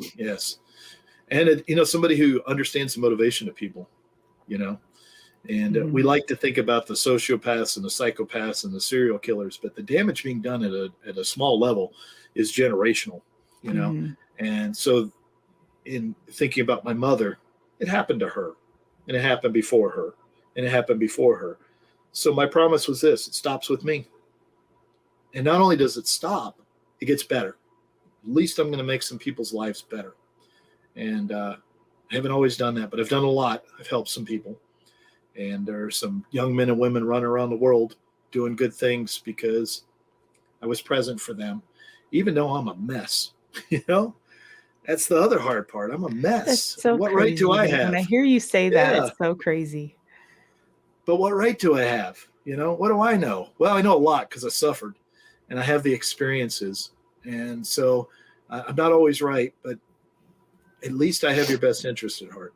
The other thing that you have done through your survival as a child is you have developed an insanely keen sense of observation of human behavior, to the point where I honestly think that and we know this to be a fact, really, that if you hadn't chosen differently each and every day of your life, you would have ended up as a perpetrator, as a predator, very easily. And I sometimes want, just out of pure curiosity, sometimes I want to live inside your head when you're teaching a class and have the Brian Hill computer system goggles on and be like, what is he seeing and observing and what does that mean? You know what I mean? Just body language, tone of voice, anything that you pick up on. I mean, that could be a class. You should teach that. Well, I don't think you do. There's so much pain in people. There's so much hurt. And that's one of the reasons I don't let people shake their head no. It's the first step in self-help. The things I see and feel, sometimes I don't want to know. I don't want to watch. I don't want any part of it. I'd like to just kind of wander around and not pay attention. So you wish it comes you from didn't hypervigilant. Yeah. Because then you feel like you have a responsibility after that then, right? Yeah. Oh. It's wonderful. It's turned into something of great importance in my life, but I wish I could just be a normal guy and worry about things, because that's what guys worry about, is how do optics work and how do rifles work. I just don't care about any of that. I care about people, and I'm watching people all the time. But the interesting thing is, inside the pain is this optimism that it's all going to get better. It's what I see with people. The ones that show up for class may not be now. They may not be there for the right reason, but we have so many people coming to class of self-defense that have already been attacked. Yeah. They've already suffered. They're there to regain their strength. Yeah. And I need to cautiously curate that little ember of spirit and say, you can do this and you will do this and we will do it together and you're not alone. And that's really, to be a coach is to be the advocate, to look for that fan that flame of courage. Let them face just a little tiny fragment of fear. Let them move forward. Let them grow. Suffer with them when you need to. But remind them as the good parent that things will get better. That if you face this, you'll get a bit stronger. Just pay attention. Quit talking. Quit teaching technique. Mm-hmm. Watch your students. Mm-hmm. Listen to what they say to you. They will give you the way to fix themselves. People always do. Yeah, Be isn't that crazy? invested. Care. Yeah. Give a shit. That's what really matters. Yeah. You could have a new flag that says "Give a shit." There's my motto. With "please" at the bottom. Mm-hmm. Wow. You know, where do we go from here? Is there a chapter 3, phase 3 of this story? Yeah, but this is the hopeful part. I want you to understand that if you do the work, you'll end up in this place where you can make good decisions. I had contracted COVID very early, February of 2020, probably because my fighters came in, had the virus, and they gave me a viral load of it. And apparently really affected men in their 50s, like myself, Paul Sharp, Scott Jelinski. We all really got it bad. And I got it really bad. I was down for 30 days. I had some bleeding behind my eyes. My O2 was in the 80s. My wife had called my doctor, and he said, don't bring him to the hospital. We're putting him on ventilators. They're dying. You'll never see him again. Keep him in the basement. And I once again, here I am. I'm facing death, but that's never really scared me. I was seeking my death most of my life, climbing mountains, jumping out of airplanes, MMA. That doesn't really scare me, but I had to make a decision that I had a gym and I had a family, and that family could not function. And I had very little brain power, but we had to really think about it. And that I understand human nature and the cognitive biases. I know that sunk cost fallacy would be a big part of my decision, that since I've already put money into it, I should put more into it. But I recognize that this virus, even though this was before any government shutdown, people just stopped coming to the gym, because who's going to take that home to somebody they love? Everybody's got somebody they have to come encounter. So the gym was empty, except for young fighters who didn't care. They didn't pay the bills. So I had to make a decision. We spent about $10,000 a month. It never made much money. Frankly, I've lived below the poverty line almost my whole life. But I don't need much to survive. I learned that early. So I'm good. I'm a simple man at heart. So I paid my bills, make sure everything works. But I knew I was going to lose money. And I don't know anything about making a vaccine, but I figured it'd be a year at least, if not 18 months before everything came back. So could I lose $180,000 and survive? And I was like, no, I can't, but I love my gym, because I had created Fusion out of all this stuff. And it was the greatest oasis of protection that ever existed for me. It was everything I looked for in my life, where people could come and be themselves and train and be accepted and be protected. And I wasn't going to let anything happen to them in that gym. And I made mistakes, but it was a very good, healthy place. And now I'm dying. And I can't leave that with my wife. So we decided to close the gym. And my landlords, we had a good relationship. Shelley was very good at that. And we asked them, can we get out of our lease? And they said, well, the person next door to us who rented government subsidized daycare said they'll take the spot. So they let us out with a $5, just our deposit. It didn't cost me much money. So I'm out of the gym. It saves me $200,000 in debt. Wonderful. I did apply for aid, and the government really came through and offered me $1,700. Are you serious? It was all, if you believe that stuff, good luck. If you're a small businessman, the government doesn't care a bit about you. It never has. But I had to close the gym, and I didn't know if I was going to make it. And Shelley said she shut the door several times, didn't know if I'd be there in the morning. So she took care of me. She never got it. And my dog stayed with me. Aww. So he was a good boy, and he kept me alive. I was so stupid. I couldn't even watch Netflix. That's stupid. I couldn't pay attention. Brain fog? Like you just couldn't. Yeah. No air. And it was god awful. And I lost friends. Their Really? friends, they didn't want to believe that, there could be a virus. Oh. So to them, it was like, I hope you get over whatever you have. Like it couldn't be Oh. COVID because they couldn't Oh. get a test. Well, You does couldn't it get a matter test. what it is? I mean, who cares what you call Uh, it? Apparently, politically, it does. Oh, okay. And that's where they're at. So I cut them all off. I never speak to them Oh. again. At least they told me who they were in that moment. But it's really an odd time. And it took me a long time to recover my health. But then I'm unemployed. I don't have a business anymore. I'm unemployed. There's no help. And John Correa offered for me to do videos. So I started doing videos, which creates a new career for me. I had Yeah. started an apprenticeship with a shooting instructor nearly at that point 5 or 6 years ago. I worked for free. Uh, I learned everything about it as I could. He was a very good instructor. Somehow I didn't keep the relationship good enough. I don't know what happened. He just faded away from me and just didn't talk to me anymore.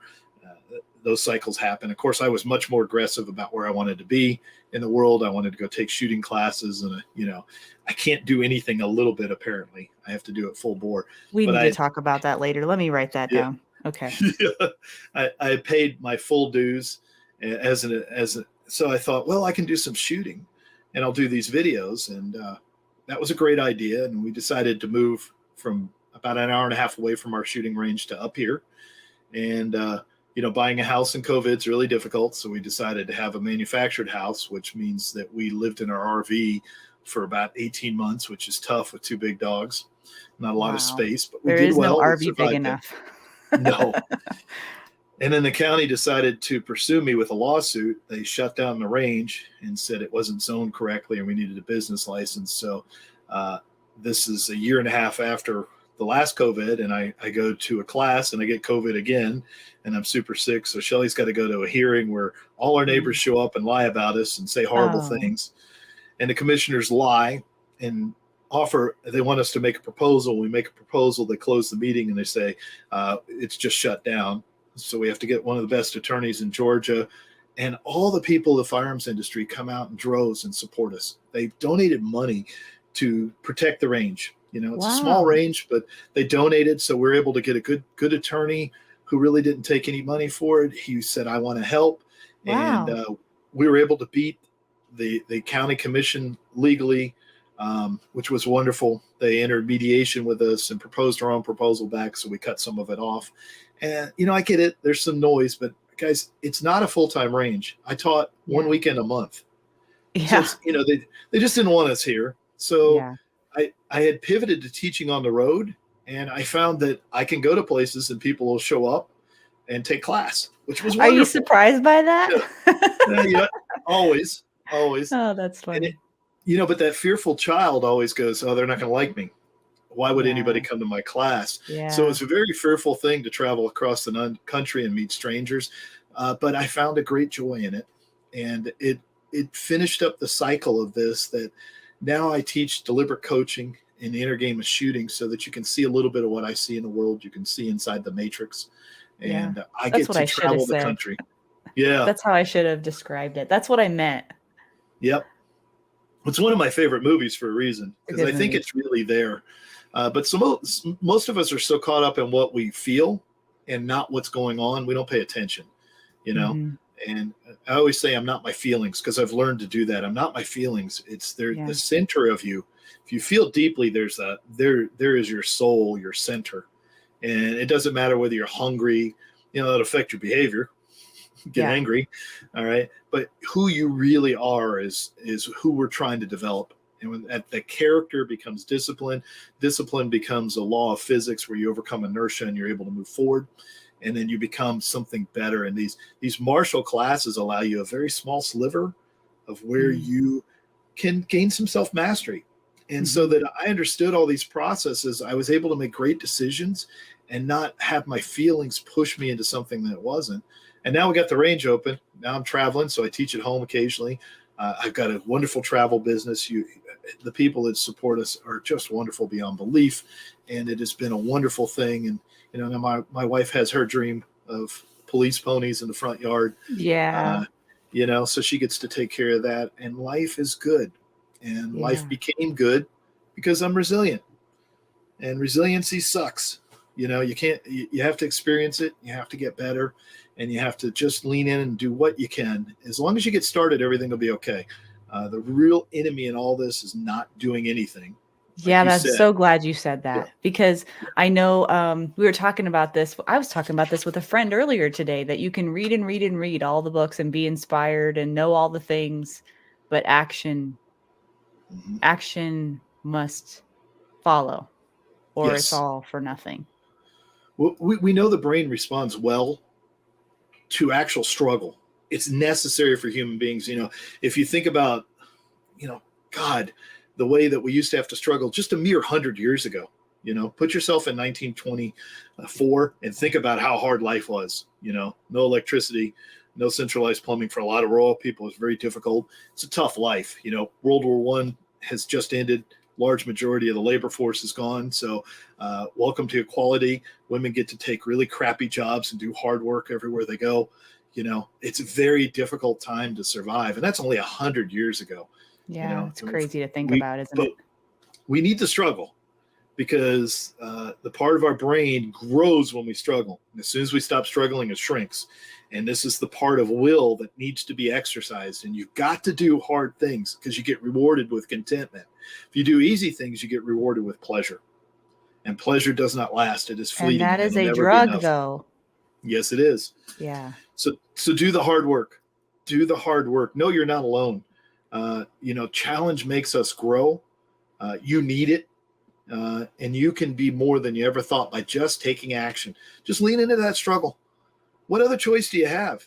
If you decide to avoid all the things that you've gone through in your life, it becomes a full-time job of avoidance. Whether you decide to drink it into submission, whether you decide to cheat it into submission, whether you decide to lie it into submission, whether you decide to go into politics. No, that's not right. All right. Whatever you decide to do, gain power, you're avoiding the real problem, which is you. Don't avoid it. Lean into it. Get the work done. Do a little bit every day. Know that you're not going to be capable every time, but do the best you can and say good enough. And don't compare yourselves to everyone else all the time. It does you zero good. I catch myself doing that sometimes, and I realize, why? Why would you do that? But I think Compare that's human yourself to who nature you as were. well. Yep. Exactly. Yep.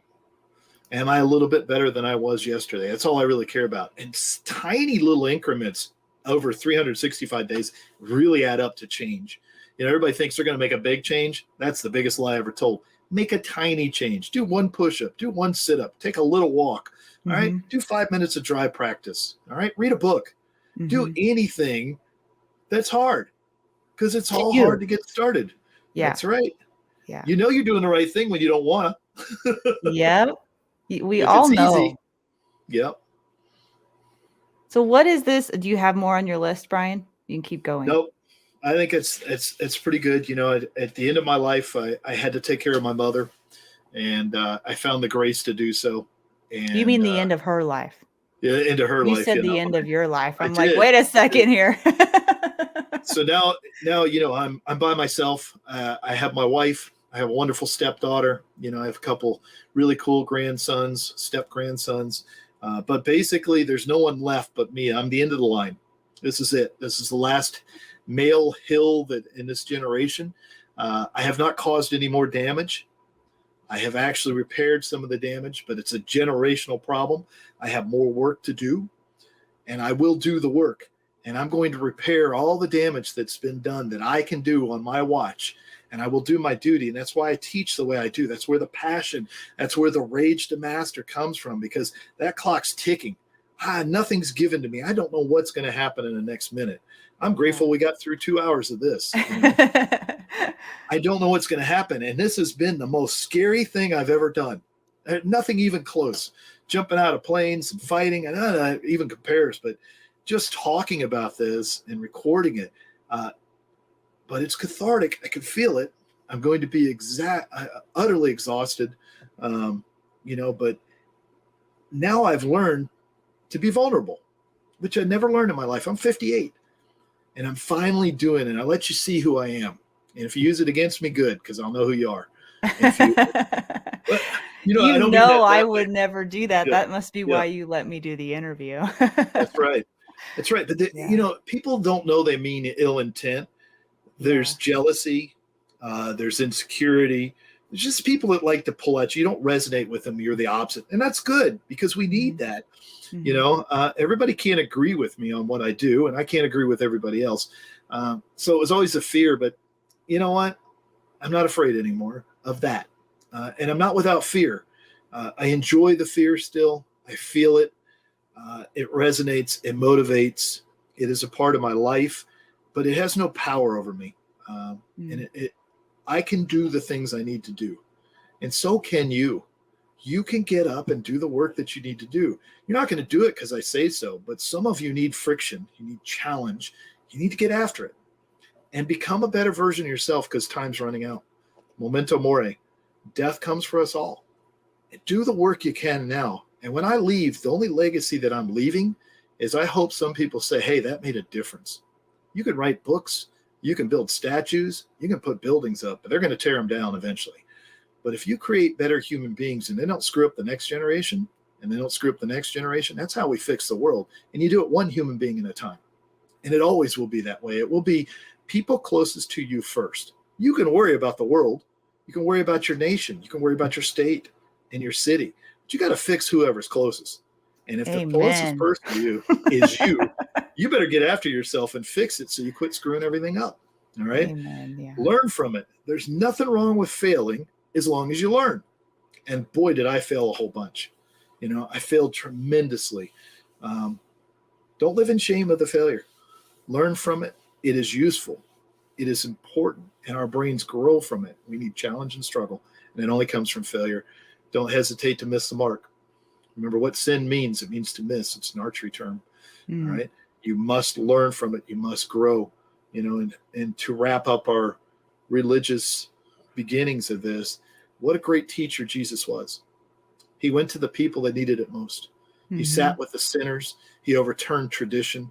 He was a moralist. He was a virtuous. Everything was passionate. And when you ask me, am I a passionate man? I model myself in that thing. I will do the best I can. I will reach out the hand. I'll offer love where I can. It will be fallible, incomplete. I can be tempted. I can be led astray, but I will do the best that I can.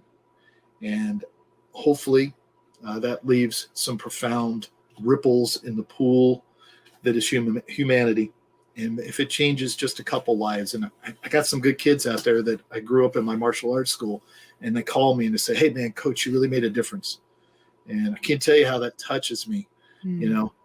And sometimes it's people I don't remember very well. Sometimes it's incredibly, but I've had young men and women that said they couldn't learn and that they had social anxiety and they were incompetent and they were unathletic. None of that's true. The only difference is people who will do the work and people who won't. Mm. And you must start doing the work. And Whew. also, you never know who's watching, Brian Hill, right? You never know who's watching you. It could be a stranger on the street, someone in a parking lot at Walmart. And just because of something you say or do can impact them. Mhm. So you should take that seriously. You always say do the work. What did the work look like for you? You talk about the work, to become who you were in martial arts or as a firearms instructor, but what did the work look like for you to go and unpack all of these things in front of a counselor or whatever? Like, what was the hardest part of it for you? What was the thing that, like, was there something you almost didn't get through, or are you still working on that? Just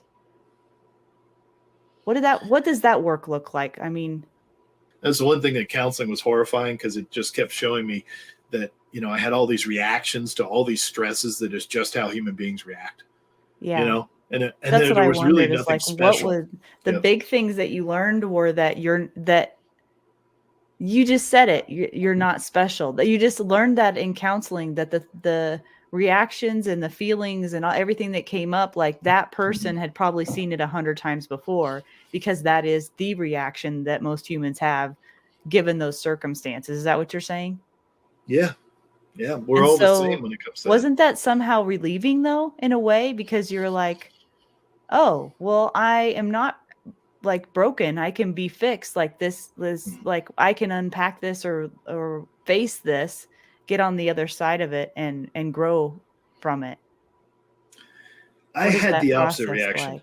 Yeah, I Really? had the opposite reaction because then I realized that I'm just a mirror set of reflexes to trauma, Oh. and there's nothing really special. And the counseling helped me confront all that, but it doesn't necessarily give you the way to handle it. The Oh, counseling is confrontation with the truth. right. And then I see how my father groomed me, and I see how my mom, Oh, perpetuated this problem. And then at that people that go through this, we all have these similar responses. All right, great. Now what do I do? what do I do All with right, that? and Yeah. yeah, Yeah. and there's offered good stuff, and you have to do it on a daily basis, and you have to move forward. But there's no real clear cut way to get healthy. I just became self actualized. I could see myself for the first time, and I could see this horrific landscape of Mordor that just was in Yeah. front of me. There was nothing in it that was special. It was just trauma driven. My love of music, my love of the ocean, it's just trauma driven. It's soothing to my Yeah. soul. So then I have to create a whole methodology, and that's where my great interest in neuroscience, psychology, physiology came into play, because I realized, well, we're all reacting the same way to trauma. And Huh. I had been reading trauma philosophy because that's what warriors write. And I noticed there was a great difference in some people, how they reacted, but I felt totally naked, that everything that Mm. made me who I was really just nothing more than a big old scar. And that was horrifying to me. Wow. I bet And that, that took yeah. me, it took me a while to get over that. I just felt less, even less. That's why I don't understand why anybody would want to be a victim of anything, because, it just leaves this wretched emptiness. That's what Right. I had to truly confront, is the well of emptiness that was in front of me. And then I had Mhm. to make a choice of, what do I fill it with, good things or bad things.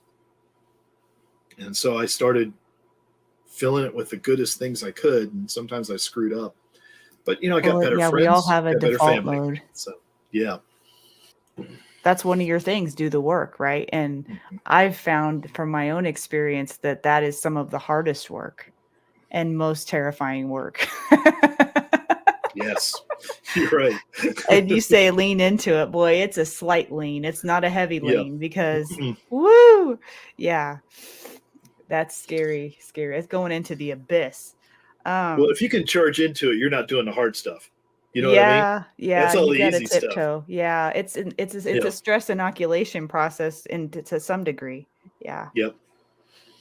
Um, so what are you still working on, Brian?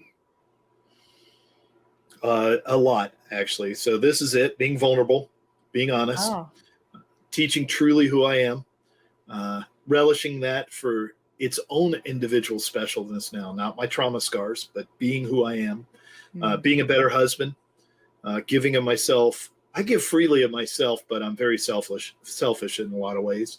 Um, it's hard to what get does to know that me. mean? Well, it's hard to get to know me. Like, I'll give you Oh, everything, but you're not going to know who me. You know. yeah, okay, I So get now I'm what you're trying to give saying. that give and take a little bit more. Yeah, Create friends. yeah, Not distrust every overt act of friendship as some manipulation or control. Those are things that I'm really working on. Teaching at a totally different, like, the last 2 years, I'm like a new person. yeah. Sometimes I read what I said, or I You're like, listen to "Did a I video. do that?" I was like, who the hell is that? I know I'm working above my level. I can really feel it. I'm way That's above my level awesome. all of a sudden, and it's Yeah, scary because I don't know this area. It's yeah, always easy to teach what we already know, and then yeah, uh, like, I went to a class last weekend, and I got to be a student, and it was yeah, wonderful. And then I got to work my methodologies and listen to somebody else teach, and I don't get that activity very much, uh, yeah. and to be present. And then, people, now I go to class and people want to compare themselves to me. Oh, I beat him on the draw. Oh, I didn't miss the shot that he missed. Oh, I did Yeah. this. And I don't make a lot of mistakes in the first place, but I can always feel that draw and that comparison. And, if I make any mistake, they're right on me about it. They want to talk to me about it. And Yeah. so listen, let me say it to all of you. I make a lot of mistakes, it just doesn't look like it. Yeah. So the other thing I'm really, really working on is legacy.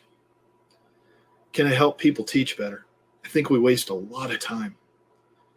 And I know I can't change the whole industry, but can I help you teach people quicker? Because I think shooting's fairly easy. It's the learning about ourselves that is most difficult. So how can I do a better job?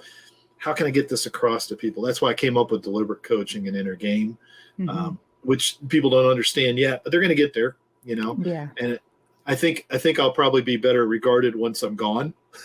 You know what I mean? You think? I think I'm a little. I don't know. I think I'm a little ahead of my time on some things. It's hard institutionally, but I want the legacy is, as I said, of health and wellness and learning, and the idea that you can master whatever you want if you're willing to do it. There's no talent, there's no gift. Jesus, what gifts did I get? Did I have an easy road? I'm not an athlete. I have a decent brain, I guess. You're the most stubborn person I've ever met. There is that. Yeah. There is that. But there were times of quitting. I gave up.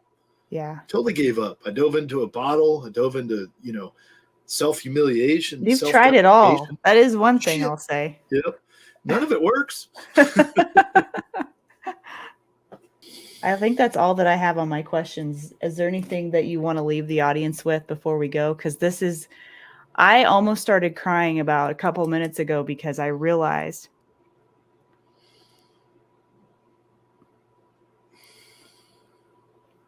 someday you're not going to be here. I'm not going to be here. That this will be here.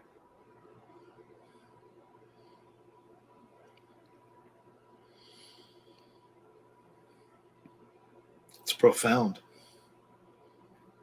This is forever. Yeah, what we just did was document your story. And the good that can do. I don't even know how to quantify that. We don't know. We'll never know. But that's pretty powerful when you think of it in that way, because it really hits you. And somebody in the sound of our voices and our pixels is going to relate to this in a way that is truly personal. And you're the one I'm talking to. And that's what my counselor said. If you can help one person, is it worthwhile to you? And this has been painful, and it's been raw. And I've thought about it for a month, and I've relived it, and I've exercised it. And it went a little differently than I thought it would. But you can be fearless. And it doesn't mean you're without fear, but it means you can do what you need to do, and you can move forward. And I'm going to say something I don't say very often in the world, but if you can work on what's going on with you, I'm here to reach out my hand, and I will offer you love in return, because I know what you're going through. And it requires love to get over it. Love is the greatest power in the universe. It is pure optimism in the face of utter horror that I faced. I love my life. I love what I do. I love the people that I work with. And I love the challenges that are set ahead of me. So embrace that. It is oddly the most selfish behavior in the world, because you're the first one rewarded. You feel better. So I'm offering this with love and hope. And I hope it can reach whoever needs it. And if it's too much, I understand. If it doesn't resonate with you, I get it. And if it does, if I can help you in some way, let me know. And I appreciate the opportunity you've afforded me. This has been a profound moment. Would make this list of 58 years of things that I did. This is a big deal to me, and I think to you too. And I appreciate it. I wouldn't have thought of it. This was your idea. And and you said yes. So I was speechless when you said yes. I did Yeah. not expect. I expected you to say, "Let me think about it for a while and get back to you." So I was completely dumbfounded and didn't know where to go after that when you said yes. And I regret the no's more than the yeses in my life. yeah, And the no's, especially the things that matter, and I've said no to. I've learned to just start saying yes to every challenge, to everything. I'm always ready. I teach you some preparatory cueing. Always be ready because you're up to it. And that's when you said it. I said, I'm up to it. I can do it. And the child inside me said, oh, hell no, you're not. You can't do this. This is scary as hell. yeah. I don't, and it still is scary, but good. We did the work. I don't think I'll ever do anything like this again. Not because it was so hard, but I think it's special in this moment, and if it reaches nobody, know you've helped me tremendously just by sitting and listening to I don't even know what to life. say to that, because I was going to say the same thing to you. I mean, you're one of the first people that I feel like, without saying a word, you just saw me. And I've never been able to put my finger on it still to this day. I never will. I mean, I never will, and that's okay. But on a gun range of all places, and then showed me myself through shooting a gun. I mean, you can't understand that unless you've gone through it. And that's why, even if I try to use words to describe Brian Hill to people or the classes, I just can't do it very well because it pales in comparison. And Adam's done that for me too. Both of you have been such a blessing to me. And for me to be in this moment right now, 2 years after I'd ever heard of this guy named Brian Hill on a podcast somewhere, is the most profound thing ever to happen. And I've known from day one, since I've heard your voice and heard little tidbits of you, the way that you speak, that there's always been a story there that needs to be heard. I've always felt that from day one. And I've never had the courage until now to ask you. So thank you. Thanks for being brave for both of us. I don't feel very brave right now. That's the way bravery feels. Yeah, it's shaky. Yeah. It's scary, and you can't believe you did what you did. Yeah. It's not like the movies.